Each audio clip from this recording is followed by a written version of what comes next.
Vande Mataram dear students.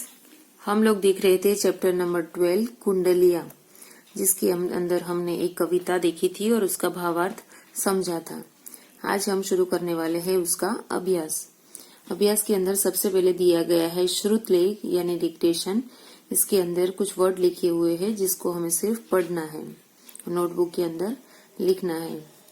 पहला word है दौलत, सपने हूँ, निस्दिन, पछताए, हसाए, कविराय, बांध्यो और लौन।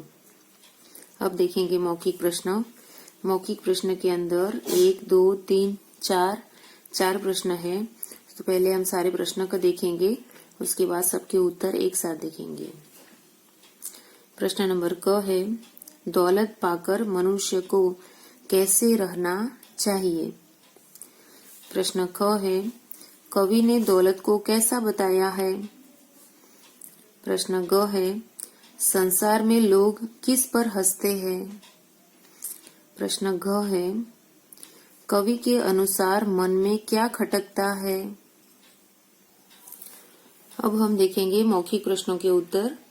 हमारा प्रश्न नंबर क था, दौलत पाकर मनुष्य को कैसे रहना चाहिए।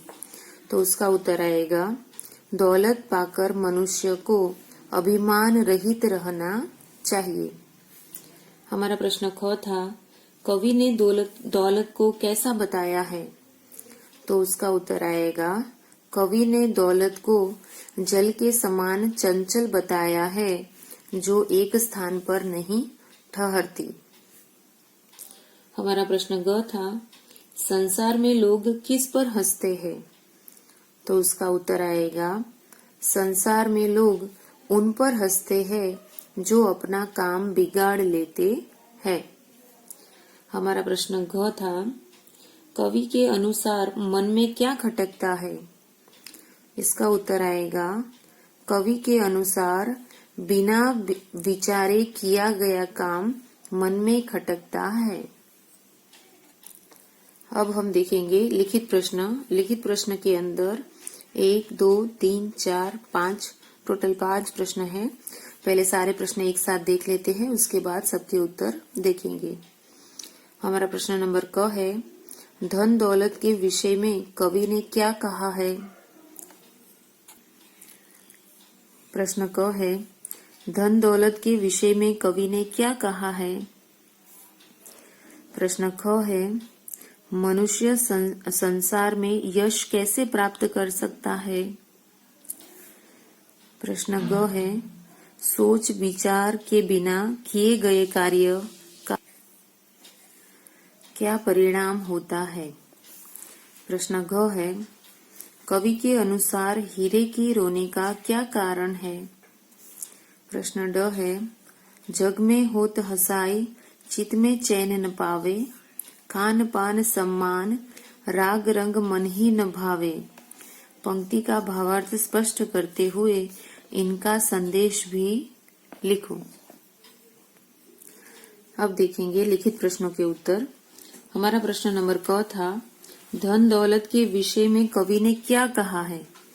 तो उसका उत्तर आएगा, धन दौलत के विषय में कवि ने कहा है कि हमें दौलत के आने पर घमंड नहीं करना चाहिए।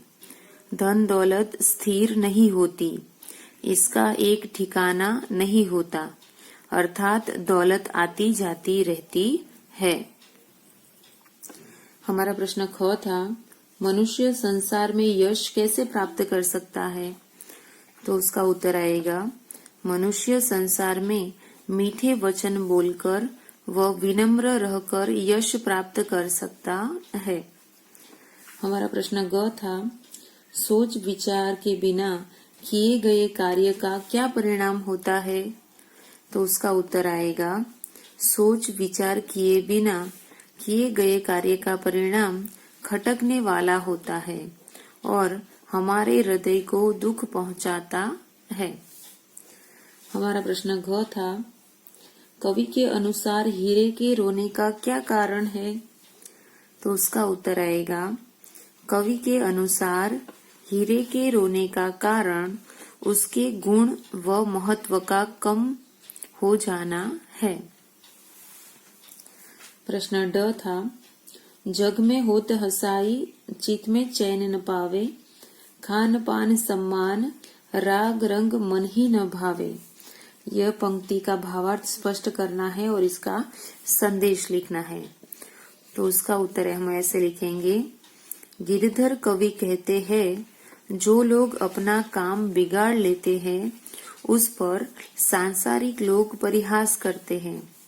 उनके मन को सुकून नहीं मिलता और उपभोग की वस्तुओं जैसे खान पान आदर आदि का आनंद नहीं ले पाता। इन पंक्तियों का संदेश है, हमें बिना सोचे समझे काम नहीं करना चाहिए। अब देखेंगे प्रश्न नंबर 3, पंक्तियों का उचित मिलान करो। दौलत पाए न कीजिए, तो उसकी अधूरी पंक्ति है, सपने हो अभिमान। ऐसे अधूरी पंक्ति का मिलान करना है। दूसरी पंक्ति है, मीठे वचन सुनाए, तो उसका आएगा, विनय सबही की कीजे। फिर है, काम बिगाड़े आपनो, उसका आएगा, जग में होत हसाई। खटकत है जीह माही, उसका आएगा, कियो जो बिना विचारे। कह गिरधर कविराय, उसका आएगा, कहाँ लगी धरिए धीरा। गुण कीमत जाने नहीं, उसका आएगा, कहाँ बिकानो आए। तो इस तरह से अधूरी पंक्ति को हम यहाँ पे उसकी लिखी हुई पंक्ति के साथ मैच करेंगे। अब हम देखेंगे भाषा की बात। उसके अंदर प्रश्न नंबर 1 है, वर्णों का संयोजन करके शब्द लिखो। हलंत द प्लस औ प्लस हलंत ल प्लस अ प्लस हलंत त प्लस अ। तो इससे बनेगा दो ल त, दौलत। ख है हलंत च प्लस अ, गलंत ग प्लस च हलंत च प्लस अ और हलंत ल प्लस अ। इससे बनेगा चंचल। ओके, चंचल। ग है हलंत प प्लस अ, हलंत छ प्लस अ, हलंत त प्लस आ और हलंत य प्लस अ। तो उससे वर्ड बनेगा प छ ता य, पछताए। घ है हलंत भ प्लस आ, हलंत व प्लस ए। तो इससे बनेगा भावे, भावे। ओके। प्रश्न नंबर 2 है, पर्यायवाची शब्द लिखो। दौलत, तो उसका बनेगा धन संपत्ति। चंचल, उसके समानार्थी बनेंगे अस्थिर नटखट। दिन, उसके समानार्थी बनेंगे वासर वार। चित्त, उसके समानार्थी बनेंगे मन मस्तिष्क। कीमत, उसके समानार्थी शब्द बनेंगे मूल्य महत्व। अब देखेंगे प्रश्न नंबर 3, कुछ शब्द ऐसे होते हैं जिनके एक से अधिक अर्थ होते हैं। जैसे शब्द अनेकार्थी शब्द कहलाते हैं। जैसे कर यानी करना, हाथ और टैक्स। कर शब्द के 3 अर्थ होते हैं। यानी यहाँ पे दिया गया है ग्रामर सेक्शन, अनेकार्थी, उसके बारे में बताया गया है कि अनेकार्थी शब्द किसे कहा जाता है कि कुछ शब्द ऐसे होते हैं जिसके अनेक अर्थ होते हैं। फॉर एग्जाम्पल, कर शब्द है तो कर शब्द का एक अर्थ बनेगा करना, कर शब्द का एक अर्थ बनेगा हाथ और कर शब्द का एक अर्थ बनेगा टैक्स। वैसे ही पर शब्द है तो पर शब्द का एक अर्थ बनेगा पंख, पर शब्द का एक बनेगा अर्थ पराया और किसी क्रिया का आधार आदि। पर का एक अर्थ बनेगा किसी क्रिया का आधार।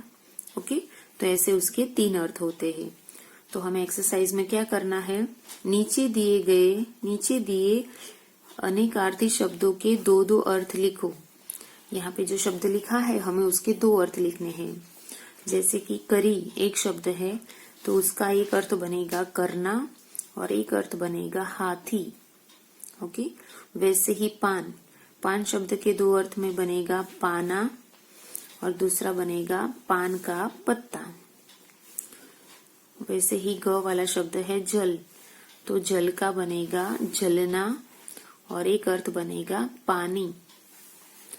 घ का शब्द है जाने, तो जाने के दो अर्थ में एक अर्थ बनेगा जागना और दूसरा अर्थ बनेगा जाना। ओके, अब देखेंगे क्वेश्चन नंबर 4। उसके अंदर लिखा है निम्नलिखित वाक्यों का मातृभाषा में अनुवाद करो। यानी आपको यहाँ पे जो सेंटेंस दिए गए हैं वो सेंटेंस का आपको आपकी मदर टंग में ट्रांसलेशन करना है। ज्यादातर सभी चैप्टर में ये वाली एक्सरसाइज आई है और इसका मैंने आपको क्लियरेशन दिया है कि ये कैसे करना है आपको। ओके, ये एक्सरसाइज आपको खुद से करनी है, आपको आपकी मदर टंग में ये सेंटेंस का ट्रांसलेशन करके यहाँ पे लिखना है। ओके, तो ये वीडियो को और ये चैप्टर को हम यहाँ पे फिनिश करते हैं। नेक्स्ट वीडियो में हम लोग न्यू चैप्टर देखेंगे। Okay, bye students.